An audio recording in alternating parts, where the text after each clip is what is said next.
Call out. Will anyone answer you? Which of the holy ones will you turn to? For anger kills a fool, and jealousy slays the gullible.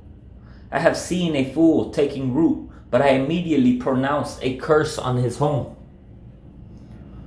Anger kills a fool because they act without thinking, and jealousy slays the gullible because you're listening to the enemy's voice, trying to compare yourself and your circumstances and your relationship to the next person's. Don't be gullible that jealousy may not have a place to land inside of your hearts.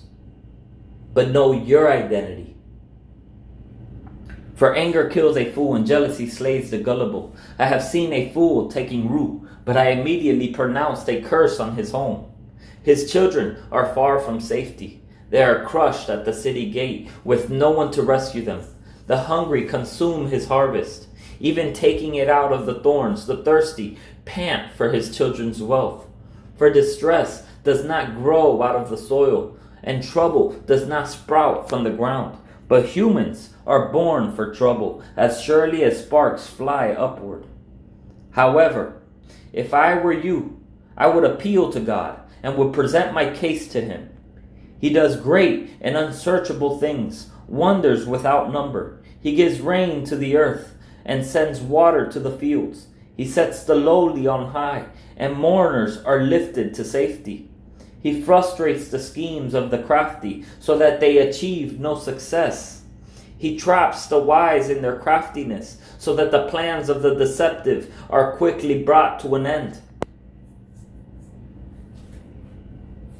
They encounter by day and they grope at noon as if it were night.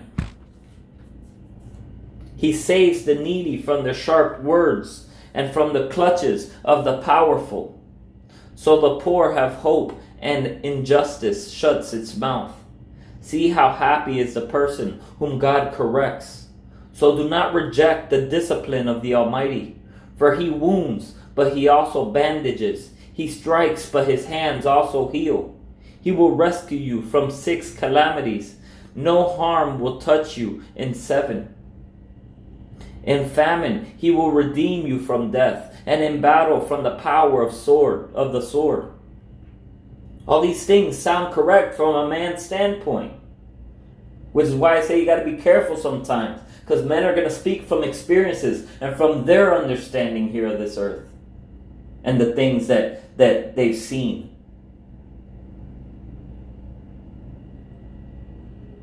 But he does not understand that this isn't happening to Job as a discipline. This didn't happen to his kids as a discipline, but rather as a test to see how firm and how bad the storm could get while Job stands firm and keeps his eyes fixed on the Lord. You will be safe from slander and not fear destruction when it comes. You will laugh at destruction and hunger and not fear the land's wild creatures. For you will have a covenant with the stones of the field, and the wild animals will be at peace with you. You will know that your tent is secure, and nothing will be missing when you inspect your home. You will also know that your offspring will be many, and your descendants like the grass of the earth. You will approach the grave in full vigor, as a stack of sheaves is gathered in its season. We have investigated this, and it is true. Hear it and understand it for yourself. Then Job answered, if only my grief could be weighed, and my devastation placed with it on the scales. For then it would outweigh the sand of the seas. That is why my words are rash. Surely the arrows of the Almighty have pierced me. My spirit drinks their poison. God's terrors are arrayed against me. Does a wild donkey bray over fresh grass, or an ox low over its fodder? Its bland food eaten without salt. Is there flavor in an egg white? I refuse to touch them. They are like contaminated food. If only my request would be granted, and God would provide what I hoped for, that he would decide to crush me or unleash his power and cut me off, it would still bring me comfort, and I would leap for joy in unrelenting pain that I have not denied the words of the Holy One. What strength do I have that I should continue to hope? What is my future that I should be patient? Is my strength that of stone, or my flesh made of bronze? Since I cannot help myself, the hope for success has been banished from me. Do not make this mistake, people, and gain your identity through your circumstances. But your identity solely comes through Jesus' finished work on the cross and what he says of you, regardless what your circumstances say, regardless what's going on around us. With Jesus, there's a hope that nothing could put out. Is my strength that of a stone, or my flesh made of bronze? Since I cannot help myself, the hope for success has been banished from me. A despairing man should receive loyalty from his friends, even if he abandons the fear of the Almighty. My brothers are as treacherous as a wadi, as seasonal streams that overflow and become darkened because of ice, and the snow melts into them. The wadis evaporate in warm weather. They disappear from their channels in hot weather. Caravans turn away from their routes, go up into the desert and perish. The caravans of Tema look for these streams. The traveling merchants of Sheba hope for them.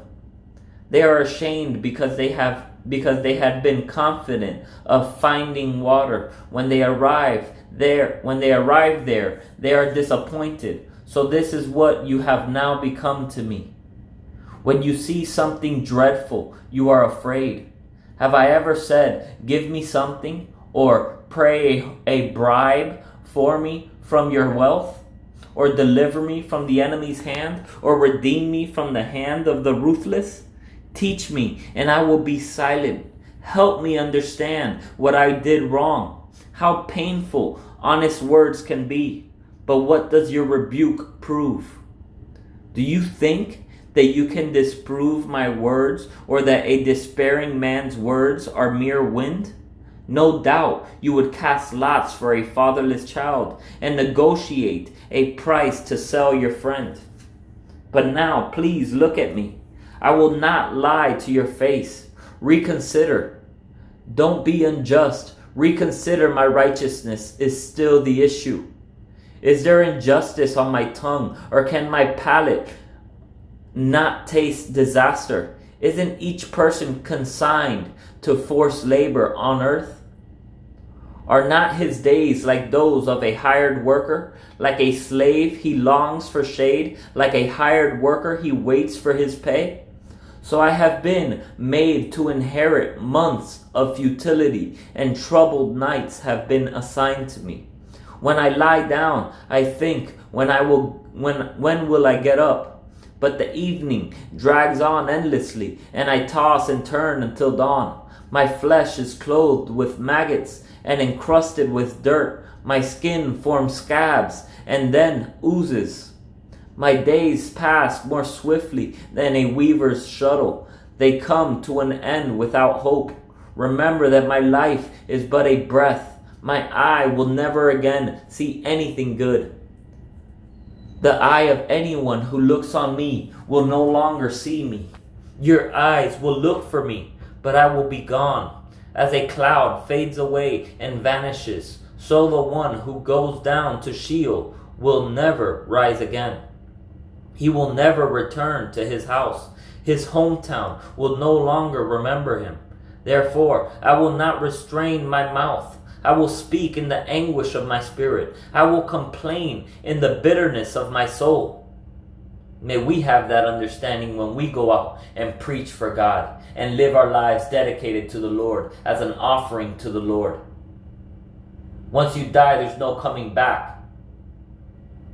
Every single person that we walk by has an eternal soul that's going one of two places, either heaven or hell, whether they believe it or not. How many people have you walked by and kept your mouth shut and never shared with them any truth? Because you're worried if they're going to receive it or not. That worry is not your problem. That worry is the deception, the manipulation to keep you from going and approaching that person and sharing truth with them. Therefore, I will not restrain my mouth. I will speak in the anguish of my spirit. I will complain in the bitterness of my soul. Am I the sea or a sea monster that you keep me under guard? When I say, my bed will comfort me, and my couch will ease my complaint. Then you frighten me with dreams and terrify me with visions, so that I prefer strangling death rather than life in this body. I give up. I will not live forever. Leave me alone, for my days are a breath. What is a mere human that you think so highly of him and pay so much attention to him? You inspect him every morning and put him to the test every moment. Will you ever look away from me or leave me alone long enough to swallow? If I have sinned, what have I done to you?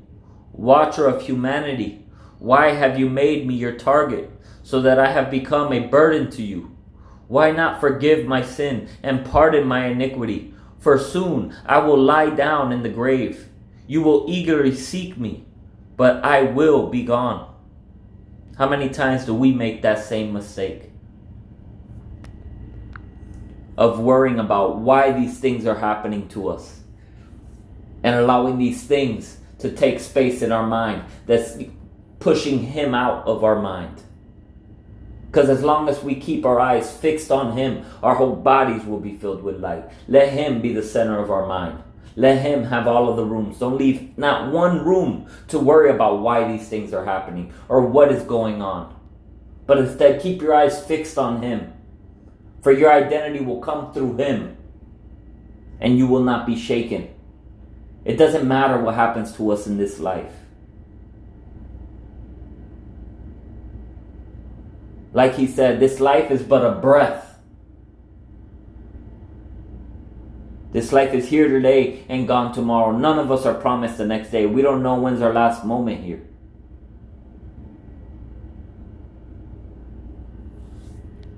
Why not forgive my sin and pardon my iniquity? For soon I will lie down in the grave. You will eagerly seek me, but I will be gone.